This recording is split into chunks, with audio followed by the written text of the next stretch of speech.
Adam öldürüş ihtimallığı her zaman her vakit var.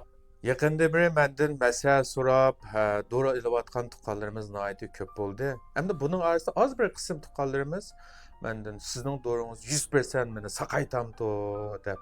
Şu oğluğa naq meydanda dedim. Biz fakat sebep kılgıcı. Biz fakat ıssıq soğukni ayırıp gitmemiz xalas. Hem şu kesilingizge nisbeten şunun qarta doğru tayyorlab, şunun qarta doğru bitmesi. Her qanday bir tibet bir kasallikka 100% men saqayt etme deb kapolat qilinmaydi. Odatdagi hozirgi meditsina ilmining hech qanday tarix qilishiga ulgurib, odatdagi so'qishcha operatsiyasi bo'lsa-ma, shu operatsiyaga nurg'unlagan imzoni qo'yg'izib, o'lib ketishi mumkin, u bo'lishi mumkin, bu bo'lishi mumkin deb nurg'unlagan imzoni qo'yib, uningki operatsiya ustiga chiqadi. Bizim tibbiyot doğrularımız aksi ta'sir ko'rsatmaydi degan bilan bizning tibbiyot doğrularımızda odam o'ldirish ehtimolliği her zaman her vaqt bor. Hamda shunga biz doğrularga bir kasallarga doğru vergan chig'imizda herkes 100% kapolat bilan doğru veramiz. Tuqqanlar biz faqat sabab qilib boqatmiz.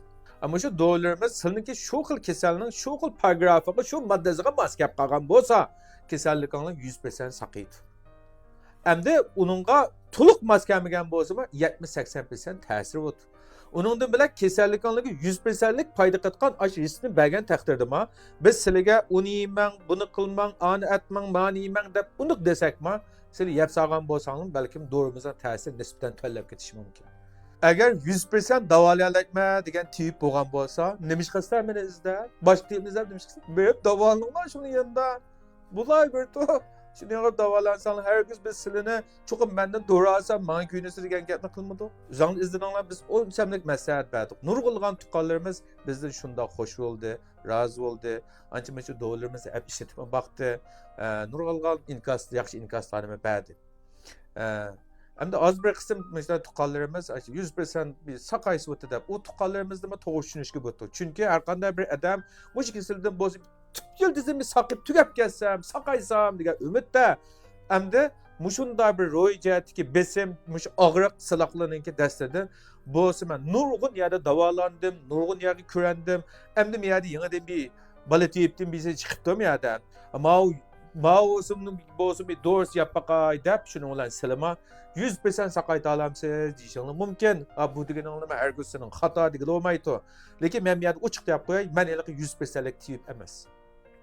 Mening doramda ben 100%lik payda qildi deb bermedim. Hem satmadım. Şu an tuqqanlarimninki mushu gaplaridan balkim ruhiy jihatdagi besimining bak ortib ketganligini, mush kasaldan qutulanmay jismoniy jihatdan bilan iqtisodiy jihatdan jiq ziyonlar uchrab ketganligini his qildik. Bo'lsa tuqqanlarninki eng muhimi shu doğru olgan tipdan kimdan ilinglar? Birinchidan ishonch to'yg'izinglar. Ikkinchidan shu doğruga ishonch bilan iste'mol qilsanglar, menimcha chuqur faydasını görələrsiniz.